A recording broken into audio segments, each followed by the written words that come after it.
Épisode 1. La confiance cognitive. Apprendre à se faire confiance mentalement. Vous est-il déjà arrivé de douter de vos propres pensées? De passer des heures à relire un message avant de l'envoyer? De repenser encore et encore à une décision que vous aviez pourtant prise avec soin? Si oui, cet épisode est pour vous. Parce que la confiance cognitive, c'est cette part de vous qui croit, ou non, en la fiabilité de votre propre esprit. Et quand elle s'effrite, le doute devient un brouillard permanent.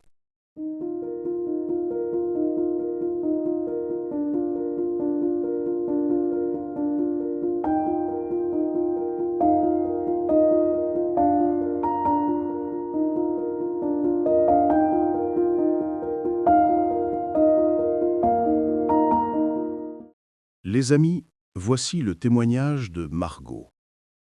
Margot est le bruit dans sa tête. Margot a 34 ans. Architecte d'intérieur à Bordeaux, elle jongle entre clients exigeants, chantiers et une réputation solide. De l'extérieur, tout semble parfait. Un agenda plein, des projets élégants, une vie bien ordonnée. Mais à l'intérieur, c'est une autre histoire. Chaque fois qu'elle doit valider un plan, une idée ou un devis, une voix surgit. Et si tu t'étais trompé? Et si le client trouvait ça banal? Et si tu n'étais pas aussi talentueuse qu'il le croit? Ce n'est pas une voix qui hurle, c'est pire, une voix douce, persuasive, presque familière. Elle s'invite partout, dans la douche, au supermarché, dans les trajets en voiture. Le soir, Margot s'allonge, mais son esprit continue de tourner. Elle rejoue les conversations de la journée, repasse les mails envoyés, analyse chaque mot. Et plus elle cherche à se rassurer, plus elle s'enfonce dans la fatigue mentale. Un matin, elle reçoit un message d'un client. « Projet validé. C'est exactement ce qu'on voulait. » Elle sourit, mais ne ressent rien. Aucune satisfaction. Seulement un bref soulagement, vite remplacé par une autre pensée. Et si le prochain projet se passait mal? Ce jour-là, Margot a compris qu'elle n'était pas fatiguée de travailler, elle était fatiguée de penser contre elle-même. Alors, elle a décidé de consulter. Lors d'une séance chez sa thérapeute habituelle, elle confie, la voix brisée, « J'ai l'impression de penser trop, comme si ma tête ne me faisait plus confiance. » Elle lui répond calmement, avec un regard doux, « Tu n'as pas trop de pensées, Margot. Tu en as trop contre toi. Ton mental est devenu ton juge, alors qu'il devrait être ton allié. » À partir de ce jour-là, elles ont travaillé ensemble sur la confiance en soi cognitive, sur cette capacité à s'appuyer sur son propre jugement, sans chercher en permanence la validation extérieure. Leur travail n'a pas consisté à chasser le doute, mais à l'apprivoiser. Margot a appris à observer ses pensées sans s'y identifier. Quand une voix intérieure murmurait « Tu vas échouer », elle répondait simplement « Tiens, voilà le doute, je t'ai reconnu. » Et elle continuait. Quelques mois plus tard, Margot lui a écrit un message. « Le silence dans ma tête n'est pas revenu. Mais maintenant, il a changé de ton. » Parce qu'elle avait compris une vérité simple et puissante. La confiance cognitive, ce n'est pas d'arrêter de douter. C'est de savoir à quelle voix donner du crédit. Et puis, il y a d'autres formes de doute. Pas celui qui fait du bruit, mais celui qui s'installe en silence, dans les gestes retenus, les idées qu'on n'ose pas partager, les mots qu'on garde en soi de peur de se tromper. Ce doute-là, plus discret mais tout aussi puissant, il se retrouve souvent chez des personnes brillantes, sensibles, exigeantes avec elles-mêmes. Parmi elles, il y avait Sophie, une jeune femme que le perfectionnisme avait presque convaincue de se taire. Les amis, voici un autre témoignage, c'est celui de Sophie. Sophie et la peur de se tromper. Sophie a 25 ans. Elle travaille dans une start-up à Paris, dans le marketing digital. C'est une jeune femme brillante, passionnée, toujours prête à aider. Mais derrière son sourire confiant, une peur tenace l'accompagne, celle de se tromper. Chaque fois qu'elle rédige un rapport ou qu'elle partage une idée en réunion, elle sent cette tension familière lui serrer la poitrine. Alors, elle vérifie tout, 3 fois, chaque phrase, chaque virgule, chaque détail. Elle relit ses mails avant de les envoyer, puis ouvre à nouveau la messagerie 10 minutes plus tard, juste pour s'assurer que tout est parfait. Mais la perfection, elle le sait, n'existe pas. Et pourtant, elle s'y accroche, comme à une bouée. Un jour, lors d'un brainstorming, son manager lui dit gentiment « Sophie, on aimerait que tu prennes un peu plus la parole. Tes idées sont toujours pertinentes. » Elle sourit, mais à l'intérieur, une voix lui souffle « Et si tu disais une bêtise? Et si tu avais tort ?» Alors elle se tait. Encore. Cette autocensure douce mais constante devient son quotidien. Elle attend toujours le moment parfait pour parler, sans comprendre que ce moment n'existe pas. Un soir, à bout, elle s'est inscrite à un programme sur la confiance en soi, avec une thématique spécialisée pour remédier à sa situation. Lors de sa première séance dans ce programme, elle a murmuré « Je veux avoir confiance en ce que je pense. Je veux oser parler sans paniquer. » La spécialiste du programme lui a répondu doucement « Tu n'as pas besoin d'avoir raison pour être légitime. Tu as juste besoin d'oser te tromper sans t'effondrer. » Cette phrase l'a bouleversée. Pendant des années, elle avait confondu avoir confiance avec ne jamais se tromper. Mais la confiance cognitive, c'est exactement l'inverse. C'est la capacité à avancer malgré l'incertitude. Quelques semaines plus tard, en réunion, Sophie a pris la parole. Sa voix tremblait un peu, mais elle a parlé. Son idée n'était pas parfaite, mais elle a déclenché une discussion précieuse. Et à la fin, son manager lui a dit « Merci d'avoir ouvert le sujet. C'est exactement ce dont on avait besoin. » Ce jour-là, Sophie n'a pas seulement retrouvé la parole, elle a retrouvé sa voix intérieure. Et cette fois, elle a choisi d'y croire. Ce que Margot et Sophie ont vécu, sous des formes différentes, nous le vivons tous à un moment de notre vie. Ce doute qui s'installe dans la tête, qui transforme la réflexion en suranalyse, qui fait de nos pensées un champ de bataille silencieux. Mais derrière ce chaos mental, il y a quelque chose d'essentiel, un besoin profond de sécurité intérieure. Parce que la confiance en soi ne commence pas dans les actes, elle commence dans la manière dont on se parle à soi-même. Alors, prenons un instant pour comprendre ce qu'est vraiment cette confiance cognitive et comment elle façonne la clarté, le calme et la solidité intérieure.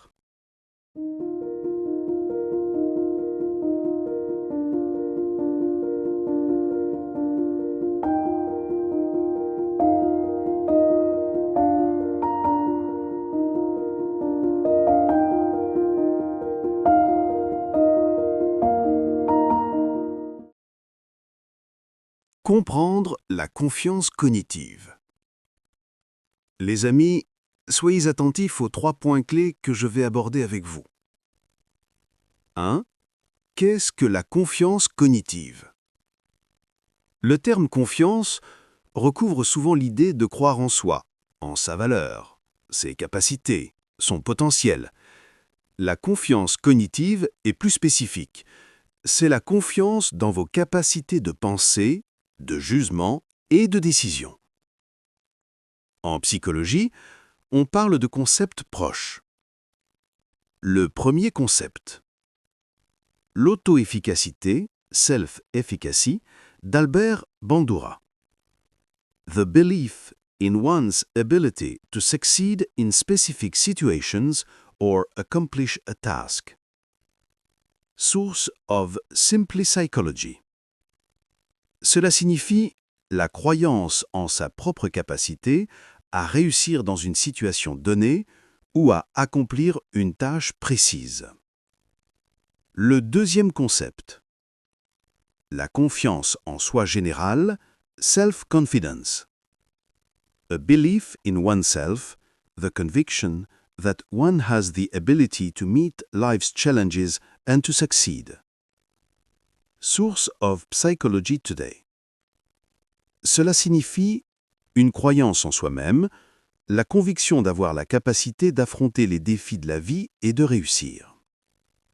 Ainsi, la confiance cognitive se situe à l'intersection entre ce que vous savez, vos compétences, et ce que vous pensez pouvoir faire, votre jugement. Les amis, voici un conseil utile pour vous. Faire confiance à votre cerveau comme un instrument fiable plutôt qu'un ennemi hyperactif. Ayez comme référence votre propre entraînement et celui de votre équipe et soyez optimistes. En psychologie, la confiance cognitive est étroitement liée à ce qu'Albert Bandura appelait l'auto-efficacité. C'est la croyance en sa capacité à comprendre, décider et résoudre par soi-même. Les chercheurs Daniel Kahneman et Amos Tversky ont démontré que notre cerveau ne cherche pas la vérité, mais la cohérence interne. Il préfère une pensée familière à une pensée juste. C'est pourquoi, même quand nous avons raison, nous doutons, parce que notre cerveau associe le confort mental à la sécurité et l'incertitude à la menace. Or, le doute constant finit par activer la même zone du cerveau que le stress chronique, l'amygdale. Le résultat, on entre dans un cycle d'autosurveillance où chaque pensée devient suspecte, chaque décision devient risquée. Mais la bonne nouvelle, c'est que cette confiance se reconstruit. Selon une étude de l'Université de Stanford, 2019, le simple fait de nommer ses pensées et de noter ses succès cognitifs, ces moments où vous avez fait confiance à votre instinct et eu raison, augmente la perception de fiabilité personnelle. Autrement dit, plus vous reconnaissez vos bons jugements, plus votre cerveau renforce la confiance en vous-même. 2. Pourquoi le trop de pensées tue la confiance? Quand le mental tourne à plein régime, vérification répétée, scénario catastrophe, remise en question, deux effets se produisent. Premièrement, du pilotage conscient à l'analyse compulsive. Les recherches sur la surcharge cognitive montrent une baisse de clarté, de fluidité et de qualité décisionnelle. Des travaux, PMC, distinguent notamment la confiance liée à l'aptitude, ability, et celle liée à la personnalité. Sous-charge, les deux s'érodent. Deuxièmement, le doute chronique mime le stress. Le doute constant active les circuits de l'anxiété, renforce la peur de l'erreur et épuise la capacité de concentration. Une revue, PMC, a montré que la faible estime de soi agit comme un médiateur entre l'anxiété et la suppression émotionnelle. Votre tête fonctionne, mais elle vous freine. Vous doutez de vos décisions avant même d'avoir agi. 3 leviers pour reconstruire la confiance cognitive. 1. Apaiser le flux mental. Commencez par observer vos pensées sans les juger. Imaginez-les comme des bulles qui montent à la surface. Certaines éclatent, d'autres passent. Vous n'avez pas besoin de toutes les suivre. Les études de Sarah Lazar à l'université Harvard en 2005 ont montré que la méditation de pleine conscience réduit l'activité du cortex préfrontal médian, responsable du bazardage mental. Cela veut dire que le silence intérieur rend vos pensées plus claires. Voici une astuce que vous pouvez vous dire. Je pense, donc j'observe. Cela signifie je redeviens le témoin de mes pensées, pas leur prisonnier. 2. Cultiver la clarté intérieure. La confiance cognitive se nourrit de la connaissance de soi. Avant une décision, demandez-vous « Quelle est ma sensation juste maintenant ?» Utilisez votre corps comme témoin, souvent il sait dire oui ou non avant le mental. Quand vous hésitez, demandez-vous « Est-ce une peur ou une intuition ?» Votre corps sait souvent avant votre tête. Des chercheurs de l'université de Cambridge, Dunn et Hall en 2010, ont montré que les personnes sensibles à leurs signaux corporels, respiration, rythme cardiaque, ont une meilleure précision décisionnelle. Cela signifie que l'écoute du corps améliore la confiance du mental. 3. Agir malgré le doute. La confiance cognitive ne vient pas après la certitude, elle naît au cœur du doute. Une étude du National Academies Press montre que la perception de capacité est un médiateur central de la motivation. Plus vous agissez, plus votre cerveau enregistre la preuve qu'il peut se faire confiance. Cela signifie, c'est en agissant même dans le flou que vous nourrissez la confiance. Décidez, agissez, ajustez. Le plus grand frein, c'est l'inaction.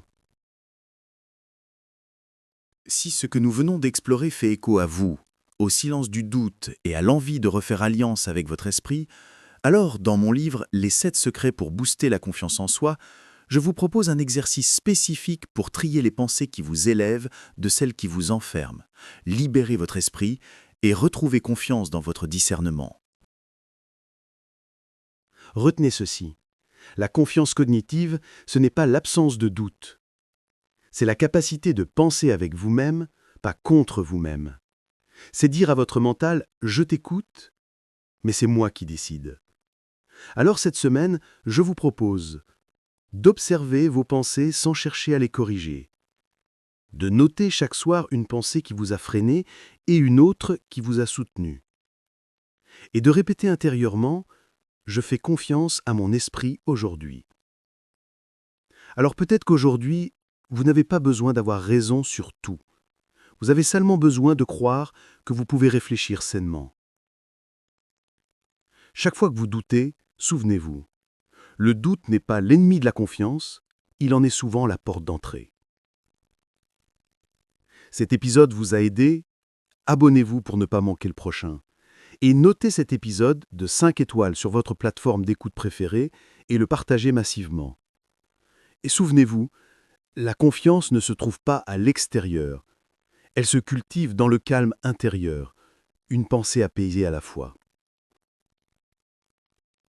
Les amis, merci d'avoir pris ce moment pour vous, pour écouter, ressentir et peut-être simplement respirer. Rappelez-vous, la confiance ne se mesure pas à ce que vous accomplissez, mais à votre capacité à rester debout, même dans le silence. Cet épisode vous a touché? Je vous invite à poursuivre ce voyage avec mon livre « Les 7 secrets pour booster la confiance en soi » de Levi Holiday Green. Vous y trouverez des exercices concrets, des réflexions guidées et des pratiques qui prolongent ce que nous avons vécu ensemble ici. Le livre est disponible sur Amazon. Et surtout, souvenez-vous, même quand tout semble immobile, vous êtes déjà en train de grandir.